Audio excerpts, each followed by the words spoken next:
இயேசு அழைக்கிறார், இயேசு அழைக்கிறார். ஆவலாய் உன்னை தம் கரங்கள் நீட்டி இயேசு அழைக்கிறார், இயேசு அழைக்கிறார். இப்பொழுதும் இயேசு அழைக்கிறார் பிரார்த்தனை திருவிழாவில் உங்கள் அன்பு சகோதரர் டாக்டர் டிஜிஎஸ் தினகரன் அவர்கள் வழங்கிய இறை செய்தியின் ஒரு பகுதியினை உங்கள் ஆசீர்வாதத்திற்காக வழங்குகிறோம். ஏசாயா தீர்க்கதரிசியின் புத்தகம் 61ஆம் அத்தியாயம் 2ஆம் வசனத்தின் ஒரு பகுதிக்கு நாம் திரும்பச் செல்வோம். அது கூறுகிறது, துயரப்பட்ட அனைவருக்கும் ஆறுதல் செய்ய தேவாதி தேவன் மனு உருக்கொண்டு இறங்கி வந்தார் என்று. என் அன்பிற்குரியவர்களே, இன்று நான் உங்கள் கவனத்தை குறிப்பாக இழுக்க விரும்பும் ஒரு வார்த்தை அனைவருக்கும், அனைவருக்கும், அனைவருக்கும், துயரப்பட்ட அனைவருக்கும். இந்த கூட்டத்தில் துயரத்தை அனுபவித்து அல்லது துயரத்தோடு வந்து உட்கார்ந்திருக்கும் ஒவ்வொருவருக்கும் ஆறுதல் செய்யவே தேவாதி தேவன் மனு ஊருக்கொண்டு இந்த பூமிக்கு இறங்கி வந்தாரா. இறைவனுடைய காரியங்கள், இறைவனுடைய அன்பு, இறைவனுடைய கரிசனை ஆச்சரியமானது. ஏசாயா தீர்க்கதரிசியின் புஸ்தகம் 64ஆம் அத்தியாயம் 8ஆம் வசனத்தில் இறைவனை பற்றி இப்படி ஒரு வசனம் உண்டு. தேவனே, நீர் எங்களுடைய பிதா, நாங்கள் களிமண், நீர் எங்களை உருவாக்குகிறவர், நாங்கள் அனைவரும் உமது கரத்தின் கிரியை. நாங்கள் அனைவரும் உமது கரத்தின் கிரியை. நீர் எங்கள் பிதா, நாங்கள் உம்முடைய பிள்ளைகள், திருக்கரத்தினால் உம்மால் உண்டாக்கப்பட்ட உம்முடைய பிள்ளைகள் நாங்கள் அனைவரும். தேவன் நம்மை பார்க்கும் பொழுது, ஒவ்வொருவரையும் தனித்தனியே பார்க்கும் பொழுது, இது என் பிள்ளை, இது என் மகள் என்று உரிமையோடு பேசுவார். காரணம், நம் ஒவ்வொருவரையும் ஆதியாகும் 2:7 படி களிமண்ணில் இருந்து உருவாக்கி ஜீவனை கொடுத்து உயிரை கொடுத்து இந்த உலகத்திலே நம்மை நடத்தி வருகிறார். எபேசியர் 4:6 கூட அதைத்தான் சொல்லுகிறது. நம்ம எல்லாருக்கும் பிதாவும் தேவனுமாகிய ஒருவர் உண்டு என்று. நம் எல்லாருக்கும் வேதம் சொல்லுகிறது, அப்போஸ்தலர் 17:25, நம் எல்லாருக்கும், நம் அனைவருக்கும் ஜீவனையும் சுவாசத்தையும் தேவையான எல்லாவற்றையும் கொடுக்கிறவர் அவர் என்று. 1 தீமோத்தேயு 6:17 சொல்கிறது, நாம் அனுபவிப்பதற்கு சகலவித நன்மைகளையும் தாராளமாய் சம்பூர்ணமாய் கொடுத்து மகிழும் ஒரு தகப்பன் தான் இறைவன். இதை குறித்து மத்தேயு 5:45 இப்படி சொல்லுகிறது, அவர் தீயோருக்கும் நல்லோருக்கும், தீயோர் மீதும் நல்லோர் மீதும் தன்னுடைய சூரியனை பிரகாசிக்க செய்கிறார். நீதி உள்ளவர்களுக்கும் அநீதி உள்ளவர்களுக்கும் மழையை பெய்யும்படி செய்து அவர்களை பரவசப்படுத்துகிறார். அவருக்கு வித்தியாசமே இல்லை. ஏன்? நம் அனைவருக்கும் சிருஷ்டிப்பின்படி அவர் பிதாவாயிருக்கிறார். இதன் பிறகு அவர் என்ன செய்தார்? இந்த வேத புஸ்தகத்தை நீங்கள் இந்த பகுதியை வாசிக்கும் பொழுது ஏசாயா 61:1-3 வரை உள்ள வசனங்கள் தேவாதி தேவன் எதற்காக மனு உருக்கொண்டு பூமிக்கு இறங்கினார் என்ற ஒரு பட்டியலை கொண்ட ஒரு பாகம். தேவாதி தேவன் பூமிக்கு மனு உருக்கொண்டு இறங்கிய, இயேசு என்ற பெயரில் இறங்கிய காரணங்கள் பல. ஆனால் அதில் ஒரு முக்கியமான காரணம் எது? துயரப்பட்ட அனைவருக்கும் ஆறுதலை கொடுக்க, துயரப்பட்ட அனைவருக்கும் ஆறுதலை கொடுக்க அவர் இறங்கி வந்தார். அனைவருக்கும் ஆறுதல், ஒருவர் பாக்கி இல்லாமல் அனைவருக்கும் ஆறுதல். என் அன்பிற்குரியவர்களே, வேதம் சொல்கிறது, ஏசாயா 51:12, நானே உங்களுக்கு ஆறுதல் செய்கிறவர், நானே உங்களுக்கு ஆறுதல் செய்கிறவர். 57:18 அப்படித்தான் சொல்கிறது. 2 கொரிந்தியர் 1:3 சொல்கிறது, சகல ஆறுதல்களின் தேவன் அவர். தேவன் சகல ஆறுதல்களின் தேவனா. ஆனால் இந்த ஆறுதல்களை பரலோகத்தில் வைத்துக் கொண்டு இருப்பதினால் என்ன பயன்? ஆகவே தீர்மானித்தார், நான் போகட்டும், லெட் மீ கோ, நானே போகட்டும், என் மக்களுடைய துயரை நான் பார்க்கட்டும், உலகத்தில் அவள் படும் துயரை நான் பார்க்கட்டும், நானே போகட்டும் என்றார். இறங்கி வந்தார். 1 தீமோத்தேயு 3:16 இப்படி சொல்கிறது, தேவ பக்தி ஒரு ரகசியமா? தேவ பக்தியின் ரகசியம் என்ன? தேவாதி தேவன் மாம்சத்தில் வெளிப்பட்டார் என்பதே. காணக்கூடாத இறைவன். ஏசாயா 66:1 படி, வானம் எனக்கு சிங்காசனம், பூமி எனக்கு பாதபடி என்று சொன்னவர். எரேமியா 23:24 படி, நான் அண்ட சராசரங்களையும் நிரப்புகிறவர், வானத்தையும் பூமியும் நிரப்புகிறவர் என்று சொல்கிறவர். அத்தனை பெரிய திருவுருவம் கொண்டவர் ஒரு ஏழை தச்சனுடைய மகனாக பூமியில் இறங்கியதுதான் மிகப்பெரிய அற்புதம், ரகசியம். 1 தீமோத்தேயு 3:16 அப்படி சொல்கிறது. அப்படியே அவர் பிறந்தார். அவர் பிறப்பதை சுமார் 700 ஆண்டுகளுக்கு முன் அறிவித்த ஏசாயா எனும் ஒரு தீர்க்கதரிசி, அவரை பார்க்கிற ஜனங்கள் இம்மானுவேல் என்று சொல்வார்கள். இம்மானுவேல் என்பதற்கு தேவன் நம்மோடு இருக்கிறார் என்ற அர்த்தமா? தேவன் நம்மோடு இருக்கிறார் என்ற அர்த்தமா? இயேசு கிறிஸ்து யார்? மாம்சத்தில் வெளிப்பட்ட தேவன். யோவான் 14:9 இயேசு சொன்னார், என்னை காண்கிறவன் காணக்கூடாத இறைவனை காண்கிறார். யோவான் 10:30 சொன்னார், நானும் காணக்கூடாத இறைவனும் ஒன்றுதான். We are just the same. காணக்கூடாத இறைவன் என் ரூபத்தில் வெளிப்பட்டு இருக்கிறான் என்று சொன்னார். ரகசியம், விளங்கிக் கொள்ள முடியாத ரகசியம். என் அன்பிற்குரியவர்களே, இந்த உலகிற்கு இப்படி இறங்கி வந்த அந்த இயேசு எப்படி இருந்தார்? அவர் எப்படிப்பட்ட காரியங்களை செய்தார்?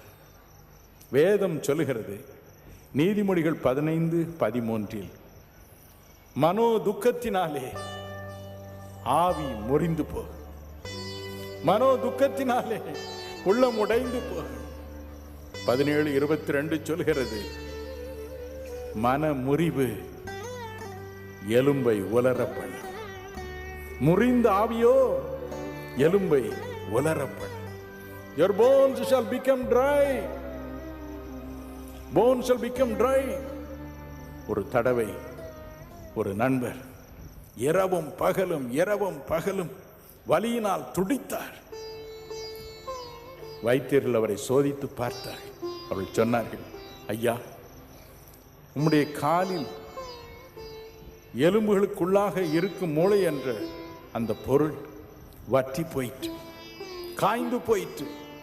ஆகவேதான் இந்த வலியினால் துடித்தே நீர் இறந்து போவீர், வேறு வழியே இல்லை, மார்க்கமே இல்லை என்று சொல்லிவிட்டார்.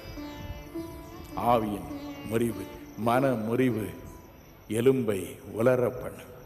ஆனால் நீதிமொழிகள் 12:25 சொல்கிறது, என்ன சொல்கிறது? நல் வார்த்தையோ அதை மகிழ்ச்சியாக்கும், நல் வார்த்தையோ அதை புஷ்டியாக்கும், நல் வார்த்தையோ அதற்கு புது வாழ்வு கொடுக்கும். எனவேதான் மாம்சத்தில் வெளிப்பட்ட தேவகுமாரனாகிய இயேசு, தேவனுடைய தற்சுரூபமாகிய இயேசு, தேவனுடைய மகிமையின் சொரூபமாகிய இயேசு இன்பமான வார்த்தைகளை பேசினார், இனிய வார்த்தைகளை பேசினார். நீதிமொழிகள் 16:24 சொல்கிறது, இனிய சொற்கள் தேன் கூடு போல ஆத்துமாவிற்கு இனிமை, சரீரத்திற்கு ஔஷதம். எத்தனை உண்மை பாருங்க. இயேசு துயரத்தில் வாடி அவரிடம் வந்த ஒவ்வொருவருக்கும், ஒருவர் பாக்கி இல்லாமல் அனைவருக்கும் ஆறுதல் வார்த்தைகளையே பேசினார். லூக்கா 7ஆம் அதிகாரம் 37, 38, 48, 50 இந்த 4 வசனங்களை வாசித்து பாருங்கள். ஒரு நாள் பாவத்திலேயே மூழ்கி தன் வாழ்க்கையை நரகமாக்கி கொண்ட ஒரு பெண் இயேசுவை தேடி வந்தாள். அவருடைய பொற்பாதத்தில் விழுந்தாள், கண்ணீரை சிந்தினாள். கண்ணீரினால் அவருடைய பாதங்களை நனைத்தாள், தலை மயிரினால் அந்த பாதங்களை துடைத்தாள், விலையுயர்ந்த வாசனை தைலத்தை பூசினார். எதற்காக? என் பாவத்தை தேவன் மன்னிக்க வேண்டும் என்பதற்காக. இயேசு சொன்னார், உன் பாவங்கள் மிக மிக அதிகம் என்பதை நான் அறிந்திருக்கிறேன், என்றாலும் உன் பாவங்கள் உனக்கு மன்னிக்கப்பட்டது. எத்தனை மகிழ்ச்சி அவளுக்கு இருந்திருக்கும் பாருங்க. மார்க் 1ஆம் அதிகாரம் 40 42 வரை உள்ள வசனங்கள். அருமை இரட்சகர் இயேசு ஒரு நாள் வனாந்திரமான இடத்தில் நடந்து போகிறார். வேதம் சொல்கிறது, லேவியராகமம் 13, 45, 46 படி, குஷ்டரோகம் என்னும் நோயினால் பாதிக்கப்பட்டவர்கள் இயேசு கிறிஸ்துவின் நாட்களில் வனாந்திரமான இடங்களில் உட்கார்ந்திருப்பார்கள். வேதம் சொல்கிறது, தனிமையாய் குடியிருப்பார்கள். யாராவது அந்த பக்கம் வந்துவிட்டால் தலையை மூடக்கூடாது, கிழிந்த வஸ்திரத்தை அவர்கள் அணிந்திருக்க வேண்டும், வாயை மூடிக்கொள்ள வேண்டும், தீட்டு தீட்டு என்று கூச்சலிட வேண்டும். அதை கேட்டவுடன் வருகிறவர்கள் அந்த இடத்தை விட்டு விலகி போவார்கள், குஷ்டரோகி இருக்கிறார் என்று. இயேசு நடந்து போன பொழுது ஒரு குஷ்டரோகி தீர்மானித்தான், எத்தனை நாளைக்கு தனிமையில் நான் வாடுவது, எத்தனை நாளைக்கு என் மனைவி பிள்ளைகளை பிரிந்திருப்பது. ஓடோடி வந்தான், இயேசுவின் பொற்பாதங்களை பிடித்துக் கொண்டான். ஆண்டவரே, உமக்கு சித்தமானால் என்னை சுத்தமாக்குமாறாகும், என் தனிமையை மாற்றமால் முடியும், தனிமை தரும் துயரத்தை மாற்றமால் முடியும் என்றார். இயேசு என்ன சொன்னார்? எனக்கு சித்தம் உண்டு. இனிமையான வார்த்தை, எனக்கு சித்தம் உண்டு. அதோடு மட்டுமல்ல, தன் கரத்தை நீட்டியவனை தொட்ட குணமானார். தங்களை இழக்க கொடுத்தவர்கள் இயேசுவை தேடி வந்தார்கள். நாய்னூர் என்ற ஊரில் அருகே இயேசு ஒரு தடவை சென்று கொண்டிருந்தார். எதிரே பாடையில் ஒரு பிணம், பின்னால் ஒரு பெண் அழுது கொண்டு வருகிறாள். ஊராரில் வெகு ஜனம் அவளோடு அழுது கொண்டு வந்தார்கள். ஒரே ஒரு பார்வை, இயேசுவின் பார்வை அக்கினி ஜுவாலை போன்றது. வெளிப்படுத்தின விசேஷம் 1:14, 2:18 அப்படி கூறுகின்றது. ஒரே ஒரு பார்வை. அவள் ஒரு விதவை என்று இயேசு அறிந்து கொண்டார். இது அவளுக்கு ஒரே மகன், புருஷனும் இல்லை, மகனும் இல்லை. அவளுடைய உள்ளம் உடைந்தது. விரைந்து சென்றார், பாடையை நிறுத்தினார். இந்த தாயை பார்த்து என்ன சொன்னார்? அழாதே, அழாதே, woman, weep not. அழாதே, உன் துயரத்தை துடைக்கவே நான் இன்று இங்கு வந்தேன். யோவான் 11:35 பாருங்கள். லாசரு என்னும் ஒருவன் மரித்தான். அவனை அடக்கம் செய்து விட்டார்கள். 4 நாட்கள் ஆயிற்று. இயேசு அங்கே வந்தார். அவனுடைய சகோதரிகள் அழுகிறார்கள், ஊராரில் வெகு ஜனங்கள் அழுகிறார்கள். வேதம் சொல்லுகிறது, இயேசு தமக்குள் கலங்கினார். அவரும் உட்கார்ந்து அழுதார். இயேசு கண்ணீர் விட்டார். என்றால், நானே உயிர்த்தெழுதலும் ஜீவனுமாயிருக்கிறேன், என்னை விசுவாசிக்கிறவன் மரித்தாலும் பிழைப்பான் என்று சொன்னார். இந்த இருவரையும் உயிரோடு எழுப்பினார். என் அன்பிற்குரியவர்களே, துயரத்தை, அனைவருடைய துயரத்தை மாற்றி ஆறுதல் கொடுக்கவே அவர் இறங்கி வந்தார் என்பதை காண்பித்தார். மட்டுமல்ல, வேதம் சொல்கிறது, சிலுவையில் அவர் தொங்கிய பொழுது லூக்கா 23, 42, 43 2 வசனங்களில் இயேசுவின் இருபுறம் 2 கள்ளர்கள் தொங்கினார்கள். ஒரு கள்ளன் மற்றவரோடு சேர்ந்து இயேசுவை தூஷித்தான். ஆனால் மறு கள்ளனோ, ஆண்டவரே, உம்மிடம் ஏதோ ஒரு விசேஷத்தை காண்கிறேன். உமது தலையின் மீது இயேசு யூதர்களின் ராஜா என்று எழுதியிருக்கிறது. நீர் ஒரு அரசன் தான். என்றாவது ஒரு நாள் உமக்கென்று ஒரு அரசு ஏற்படும் என்று நம்புகிறேன். அப்படி நீர் வரும் பொழுது என்னை நினைத்தரணும். நீர் உம்முடைய ராஜ்யத்தில் வரும் பொழுது என்னை நினைத்தரணும். கடைசி நேரம் அவனுடைய மூச்சும் ஒடுங்க போகிறது. இயேசுவின் மூச்சும் ஒடுங்க போகிறது. ஆனால் இயேசு என்ன சொன்னார்? நான் ராஜ்யத்தில் வரும் வரைக்கும் நீ காத்திருக்க வேண்டுமா? வேண்டாம். என்றைக்கு நீ என்னுடனே கூட பரதேசில் இருப்பாய், என் ராஜ்யத்தில் இருப்பாய் என்று சொன்னார். எத்தனை ஆறுதல்! துயரப்பட்ட அனைவருக்கும் ஆறுதல். என் அன்பிற்குரியவர்களே, கவலைப்படாதீர்கள். உங்களுடைய பிரச்சனை வெவ்வேறு பிரச்சனையா இருக்கலாம். பாவத்தின் பிடியில் நீங்கள் சிக்கி தவிக்கலாம். ஒரே ஒரு முறை போதை பொருளை நீங்கள் அருந்தி இருக்கலாம். அதனால் அது பிசாசை போல, பாம்பை போல, உங்களை மலைப்பாம்பை போல விழுங்கிக் கொண்டிருக்கிறது. தப்ப வழி இல்லை.